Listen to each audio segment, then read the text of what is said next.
Hermanos, les saludo en el amor del Señor. Vamos a dar comienzo al último estudio de las 7 iglesias. En esta ocasión, él le corresponde a la iglesia de Laodicea, el mensaje a Laodicea. Les voy a pedir, por favor, me acompañen en oración para que el Señor nos ayude durante el desarrollo de este mensaje.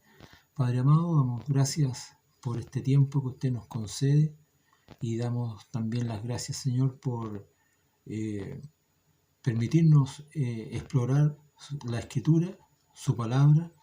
Le ruego, Señor, que usted nos dé el entendimiento, que nos ayude a poder discernir correctamente su palabra. También ruego por cada hermano que usted provea, Señor, de lo suficiente para entender bien su palabra, y pido, Señor, que todas estas enseñanzas que usted nos ha entregado en este tiempo podamos vivirlas, atesorarlas en nuestro corazón, en nuestra mente, y también poder enseñarlas a otros.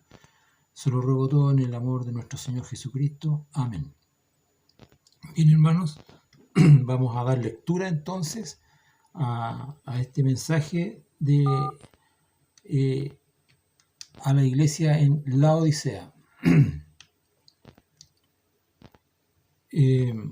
Dice así la palabra del Señor: y escribe al ángel de la iglesia en Laodicea: aquí el Amén, el testigo fiel y verdadero, el principio de la creación de Dios, dice esto: yo conozco tus obras, que ni eres frío ni caliente. Ojalá fuese frío o caliente, pero por cuanto eres tibio y no frío ni caliente, te vomitaré de mi boca. Porque tú dices: yo soy rico y me he enriquecido, y de ninguna cosa tengo necesidad, y no sabes que tú eres un desventurado, miserable, pobre, ciego y desnudo. Por tanto, yo te aconsejo que de mí compres oro refinado en fuego, para que seas rico, y vestiduras blancas para vestirte, y que no se descubra la vergüenza de tu desnudez. Y unge tus ojos con colirio, para que veas. Yo reprendo y castigo a todos los que amo. Sé pues celoso y arrepiéntete. He aquí, yo estoy a la puerta y llamo. Si alguno oye mi voz y abre la puerta, entraré a él y cenaré con él, y él conmigo. Al que venciere, le daré que se siente conmigo en mi trono, así como yo he vencido y me he sentado con mi Padre en su trono. El que tiene oído, oiga lo que el Espíritu dice a las iglesias. Una hermosa carta, pero a la vez durísima. Vamos primero que nada, hermanos, a entregar algunos antecedentes acerca de lo que era la ciudad de Laodicea, que fue fundada por Antíoco durante los años 261-245 antes de Cristo, y fue llamada así en honor a la mujer, a la esposa que se llamaba Laodice, la esposa de Antíoco. Fue una próspera ciudad debido a su ubicación en la intersección de dos importantes rutas. En aquellos días era uno de los centros comerciales más ricos del Asia Menor, además de un famoso centro bancario. Tal vez su riqueza, que cuando la ciudad fue destruida por un terremoto en el año 60 a.C., sus habitantes fueron capaces de llevar a cabo su reconstrucción por sus propios medios, sin la necesidad de pedir ayuda al Imperio Romano. La ciudad era famosa por sus manufacturas de ropas confeccionadas con lana negra. También se enorgullecía de contar con una famosa escuela de medicina, donde se llegó a producir un ungüento con propiedades para curar enfermedades de los oídos y un colirio para las enfermedades de la vista. Otro detalle interesante en esto es que en el año 62 a.C. había allí una importante colonia compuesta por más de 7.000 judíos, a quienes se les había concedido el derecho de conservar sus propias costumbres. Estos convivían con otros muchos grupos étnicos y no tenían dificultad alguna.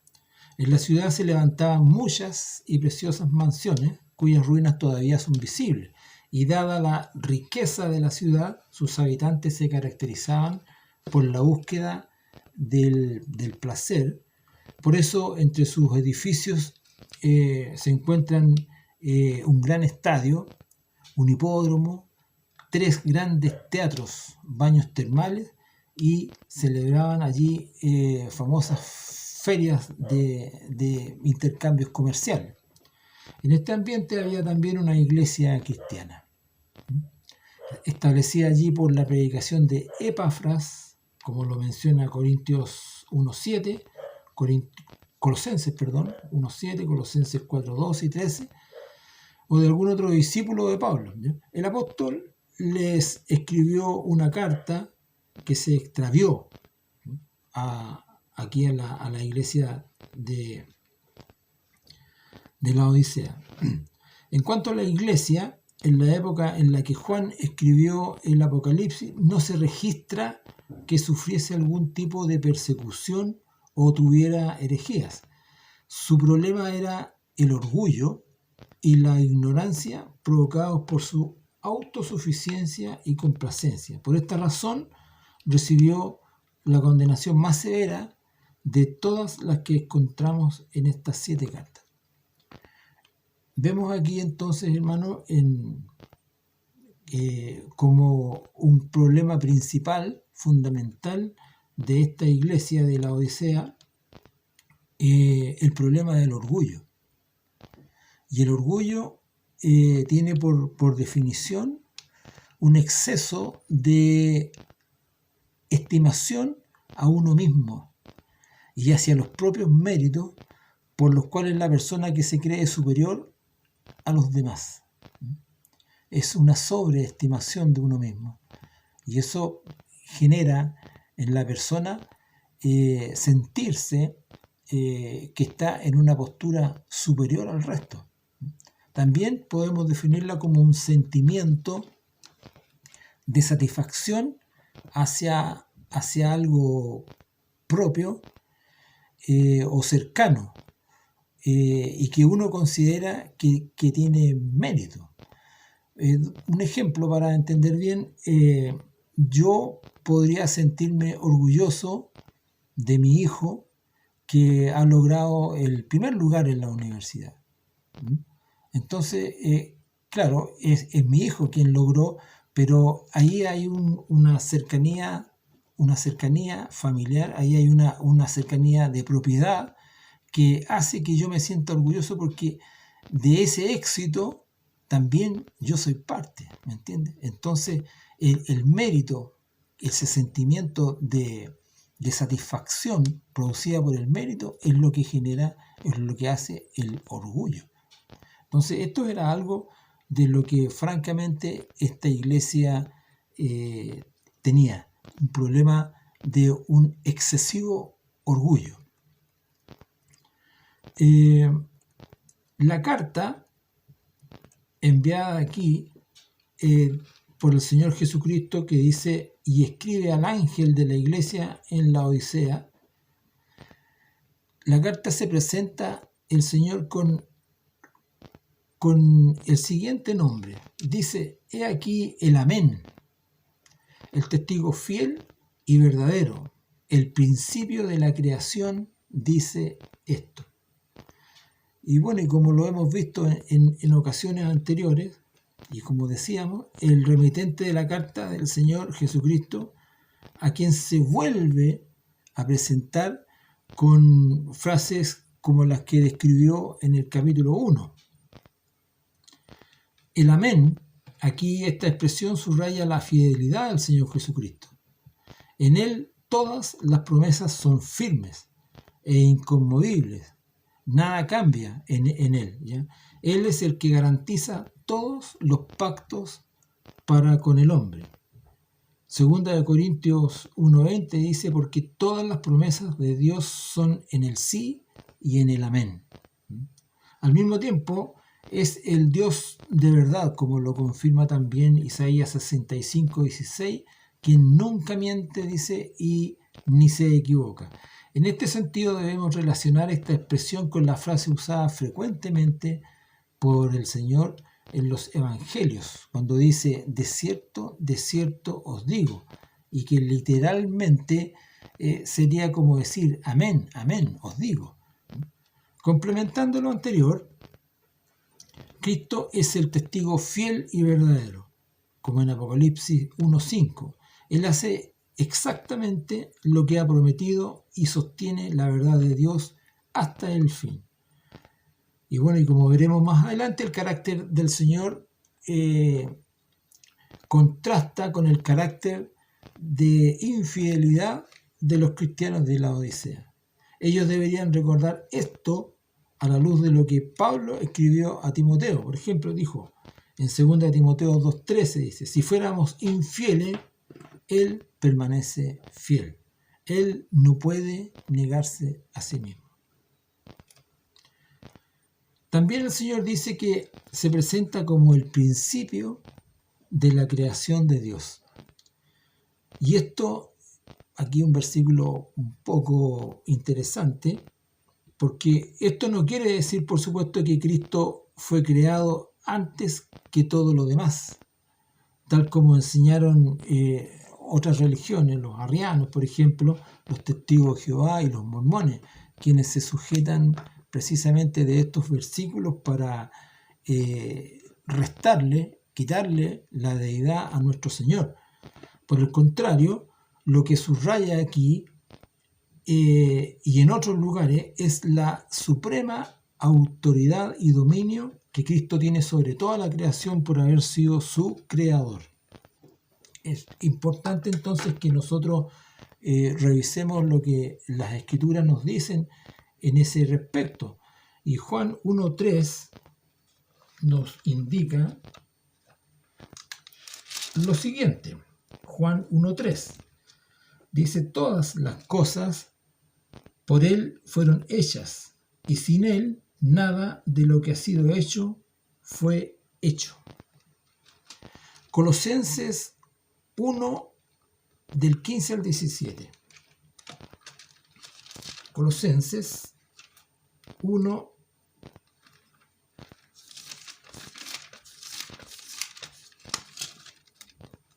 Colosenses 1, 15, 17.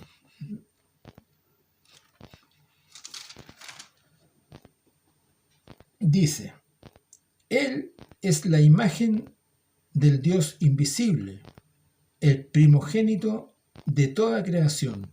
Pero aquí más adelante explica, y queda muy claro. Dice, porque en Él fueron creadas todas las cosas, las que hay en los cielos y las que hay en la tierra, visibles e invisibles, sean tronos, sean dominios, sean principados, sean potestades, todo fue creado por medio de Él y para Él. Y Él es antes de todas las cosas, y todas las cosas en Él subsisten. De tal modo que todo lo que nosotros podamos ver, observar, ha sido creado por nuestro Señor.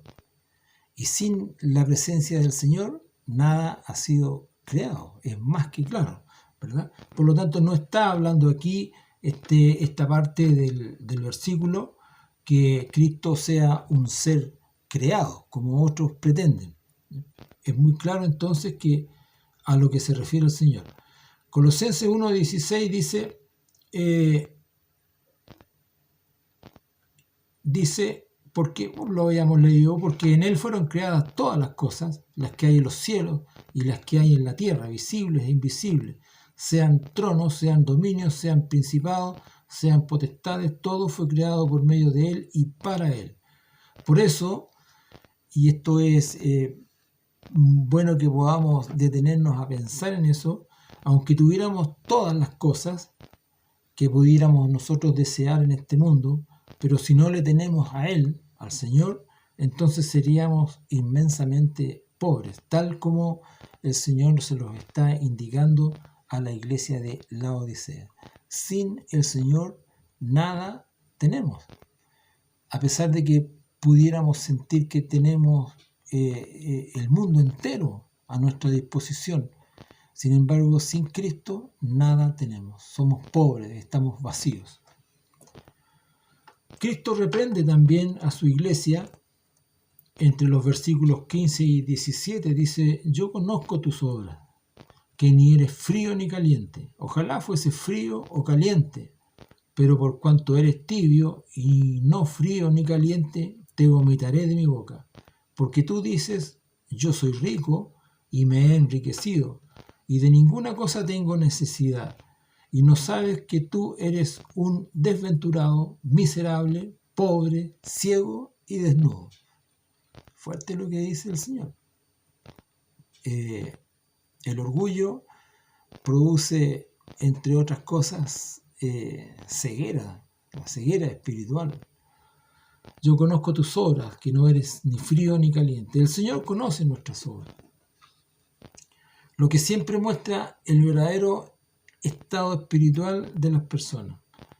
Y la palabra puede indicar otra cosa, pero el Señor afirma que es por los frutos que se conoce el árbol, como dice Mateo 7:16. Y en este caso, lo que Cristo reprocha a esta iglesia es que no eran ni fríos ni calientes, ni amaban ni odiaban, ¿ya?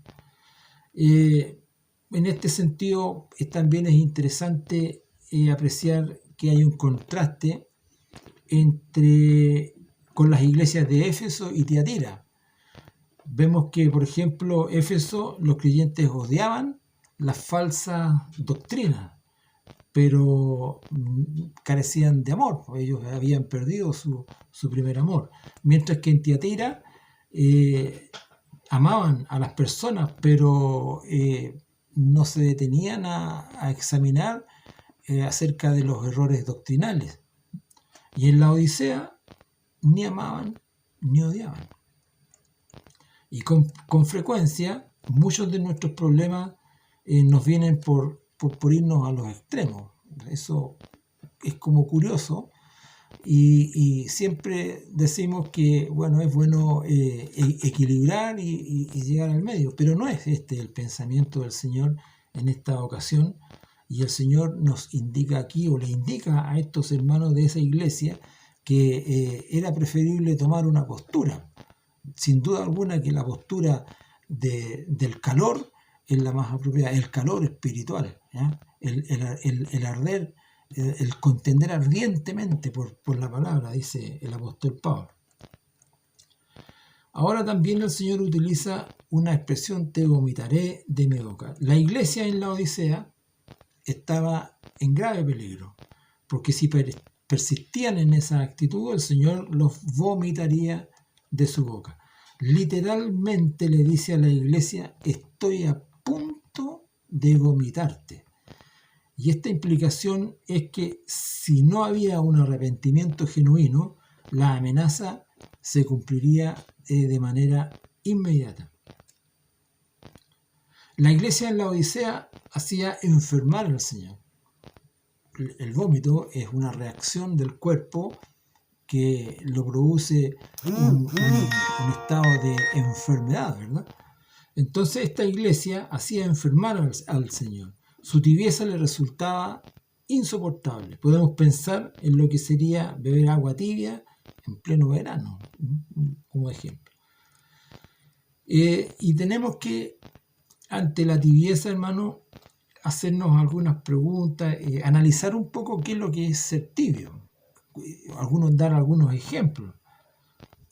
Implica indiferencia por las cosas espirituales. La persona no se preocupa por la enseñanza bíblica, no le importa si hay errores doctrinales y tampoco se preocupa por combatirlos. Es como el hermano que sea el estudio que sea, no se preocupa de verificar si lo que el enseñador está entregando es lo correcto o no. ¿Ya? Y si, bueno, hay algún error, algún problema, tampoco le complica. No va a ir en defensa de la pureza escritural. ¿Ya? No le va a complicar mayormente si hay o no error en las enseñanzas. Hay también una falta de compromiso por la obra del Señor y despreocupación por el crecimiento espiritual personal. Son actitudes que demuestran la tibieza. Hay muchas más, pero son unos ejemplos que podemos dar. Y bueno, y frente al mundo, este creyente, frente al mundo, hay una pérdida de lo que es el sabor y la luz. El creyente tiene que tener tiene que entregar un ejemplo, y ante el mundo esto no es visible. ¿Ya? El creyente no está iluminando ni está dando sabor, y este creyente no se distingue del mundo, se confunde entre todas las demás personas. ¿Sí? Y describe a un cristiano sin entrega verdadera, un cristiano hipócrita, falso, mecánico no de profesión, sino de realizar cosas ya de manera predefinidas, donde no hay espiritualidad. Por ejemplo, cada reunión se cantan los mismos himnos, no hay preocupación por buscar otros, en fin, de tantos que hay, en fin, es un ejemplo, y siempre se repite lo mismo. Eso es una forma mecánica de expresar, digamos, que la actitud ya no tiene la idea de buscar, de gozar, de sentir la reunión en una iglesia. Y también mezclado todo esto con el materialismo. Hay un afán en la búsqueda del materialismo o de gozarse de las cosas materiales. Esto es lo que a grandes rasgos caracteriza, digamos, a un creyente tibio. Y esta es una condición muy peligrosa en la que no hay ninguna garantía de auténtica vida espiritual. Puesto que lo mismo puede describir a un cristiano mundano como a un profesante no nacido de nuevo. La situación es grave, y en el pasado el cristianismo no negó la divinidad de Cristo, ni tampoco su encarnación, ni la redención de Cristo conseguida en la cruz, ni su segunda venida. Pero vivimos en una época en que poco a poco estas cosas comienzan a desaparecer o empiezan a no tener el protagonismo que debieran. Son cosas de las que conforme pasa un día, pasa el otro, va eso generando cada vez más alejamiento de la vida, del ejemplo que nuestro Señor nos dejó. Dice además dice el versículo, tú dices, la iglesia dice, tú dices, yo soy rico y me he enriquecido y de ninguna cosa tengo necesidad. Y bueno, aquí cabe la idea de poder hacerse la pregunta de cómo ellos habían llegado a esta situación, cómo esta iglesia había llegado a tal escasez, digámoslo, de espiritualidad. Y la respuesta la encontramos en las propias palabras de la iglesia en la Odisea. Y la iglesia decía de sí misma que era rica y que no tenía necesidad de cosa alguna. O sea, es la confianza en las riquezas, la confianza en las cosas materiales. Normalmente el ser humano tiene esa tendencia, y no la tendencia, yo diría que prácticamente el 100% de la humanidad, cuando se encuentra en una situación eh, de confort, de seguridad material, siente que no tiene necesidad de nada más. Y es por eso que muchas veces cuando en mejor estado espiritual nos encontramos, es en nuestras falencias, es en nuestras debilidades, porque sentimos la necesidad del Señor, pero cuando hay abundancia, cuando hay riqueza, cuando no tengo necesidad de nada, como están diciendo estos hermanos, la espiritualidad desaparece y la necesidad del Señor también es cada vez menor. Eso era lo que esta iglesia estaba enfrentando en ese tiempo, ¿ya? Una postura en la que ellos no necesitaban de Cristo, no necesitaban del Señor. Y es así como el Señor les dice, ¿y no sabes que tú eres un desventurado, miserable, pobre, ciego y desnudo? Los creyentes en la Odisea no tenían una percepción adecuada de su verdadera situación. Su riqueza les había dado una falsa sensación de seguridad, pero su riqueza material no era un reflejo de su salud espiritual, sin duda alguna. Tal vez creían que se les debía envidiar, pero la realidad era que eran dignos de compasión.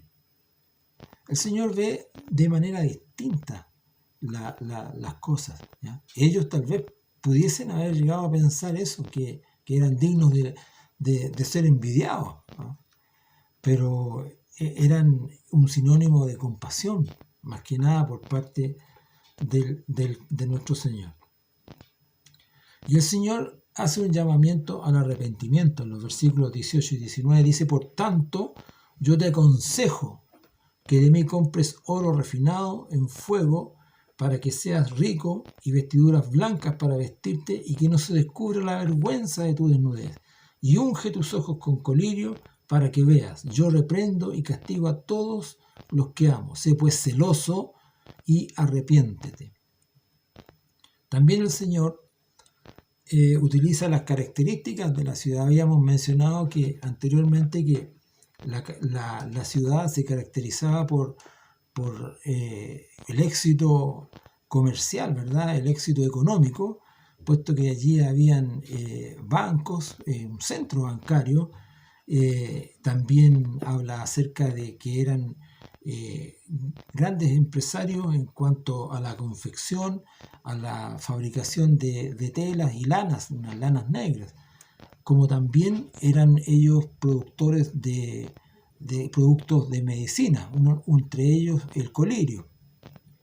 Pues estas características de aquella ciudad, el Señor también las utiliza aquí para hacer el llamado al arrepentimiento, y les dice que aconsejo que de mí compres oro refinado. Contrasta con lo que ellos producían, que era la lana negra, y les dice también para que vistan vestiduras blancas y no se descubra la vergüenza de tu desnudez. El colirio, como todos sabemos, un elemento medicinal para limpiar los ojos, para que veas bien, para que puedas observar sin problemas el problema en el que te encuentras. Yo te aconsejo que de mí compres oro refinado en fuego para que seas rico, dice también el Señor. Y estaban tan ocupados en la vida, ganando dinero y comprando cosas, que habían desatendido el principal negocio de la vida, que es la compra del verdadero oro divino. Ellos no lo sabían, pero sus ilusorias riquezas no eran dignas de ser comparadas con todos los tesoros y sabiduría que están escondidos en Cristo, como dice Colosenses 2:3. Vestiduras blancas para vestirte, que no se descubra la vergüenza de tu desnudez. Como ya hemos comentado, la Odisea era famosa por las ropas confeccionadas con lana negra, ya lo habíamos dicho. Después dice el Señor, y unge tus ojos con colirio para que veas. Haciendo un resumen de este versículo, podemos decir que Cristo es todo lo que el hombre necesita. No necesitamos más. Las riquezas divinas, ¿para qué? Para nuestra pobreza espiritual. Vestiduras blancas de justicia para nuestra pecaminosidad. Y vista espiritual para nuestra ceguera. Como el resumen de lo que contiene este versículo. Y dice también el Señor, yo reprendo y castigo a todos los que amo. Tal vez la iglesia en la Odisea no había ejercido la necesaria disciplina y corrección sobre sus miembros, y por eso habían llegado a esta lamentable situación. Pero si una iglesia rehúsa ejercer la disciplina sobre el pecado, Dios mismo lo hará, como lo hemos visto en otras ocasiones, ahí en el capítulo 11, en Corintios. Hay testigos, o sea, hay testimonios de lo que el Señor nos hace. Sé pues celoso y arrepiéntete. El mal fundamental también de la iglesia en la Odisea era su tibieza en los asuntos espirituales, algo que manifestaba en su ausencia de celo y entusiasmo en todo lo que hacían para el Señor. Por eso la exhortación del Señor es: sé pues celoso y arrepiéntete. Solo así podrían ellos recuperar el fervor que necesitaba esa iglesia. Y aquí hay algo también muy interesante, hermanos. Dice el Señor en el versículo 20: he aquí yo estoy a la puerta y llamo. Si alguno oye mi voz y abre la puerta, entraré a él y cenaré con él y él conmigo. Como hemos visto, la situación era realmente grave. Tal era así que el Señor ya no estaba en medio de la iglesia, sino que estaba fuera, llamando a la puerta para poder entrar. Es impresionante esta parte. ¿Por qué? Porque el Señor, hasta el final, hermanos, siempre Él está pendiente de nosotros y Él quiere entrar en tu vida, quiere entrar en mi vida. Él estaba fuera de lo que es su propia iglesia, hermano. En su propia iglesia el Señor estaba afuera y estaba Él todavía humillándose, llamando a la puerta, si alguno quisiera escuchar. Y lo interesante aquí también, hermano, que dice que si alguno, y hasta ese momento el Señor se había dirigido a la iglesia en su conjunto, pero la conversión, como es de carácter espiritual, por eso aquí el Señor apela al individuo. ¿Ya? Para el Señor no hay distinción entre las personas. Y el Señor apela por último aquí al individuo. Si alguno oye y abre la puerta, entraré a él y cenaré con él. Nos habla también acerca de esa comunión que el Señor quiere establecer con cada uno de nosotros. Y al que venciere, le daré que se siente conmigo en mi trono, así como yo he vencido y me he sentado con mi Padre en su trono. El que tiene oído, oiga lo que el Espíritu dice a las iglesias. Esta expresión que encontramos al final de cada carta tiene el propósito de que cada persona, de forma individual, recapacite sobre lo leído y lo aplique correctamente a su propia vida. Y esto es importante porque muchas veces oímos un mensaje de la palabra y pensamos en cuánto le hace falta este mensaje a los demás, ¿ya? Pero no a nosotros mismos. Nosotros no nos miramos. Solemos hacer esto con las amonestaciones, sin embargo, y no dudamos aplicarlo inmediatamente a quienes necesitan esas amonestaciones, ¿ya? Pero cuando se trata de las promesas de bendición, somos los primeros en autoadjudicarnos, ¿cierto? Ahora bien, en el caso de la Odisea, la pregunta que queda en el aire es si había alguien que todavía estaba dispuesto a escuchar la voz de Dios. Como conclusión, quiero leer algo importante de lo que nos indica esta carta, que la iglesia de la Odisea refleja una parte importante del cristianismo del siglo XXI. Esta es la última iglesia. Y aquí se describe una iglesia respetable, pero superficial y anémica, con muchos cristianos en nuestros días, así como muchos cristianos de nuestros días que solo parecen emocionarse con los deportes, el cine o la política, pero no por conocer más acerca del Señor o por compartir el Evangelio con otros. Hay otras cosas que le interesan mucho más a la gente de esta actualidad. Cristianos que se entregan por completo a los negocios o a los estudios, pero poco o nada a la causa de Cristo.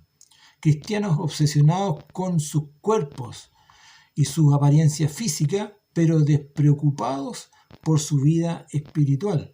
Cristianos entregados a los placeres de este mundo y que no ven la necesidad de negarse a sí mismos y crucificar el yo, el orgullo.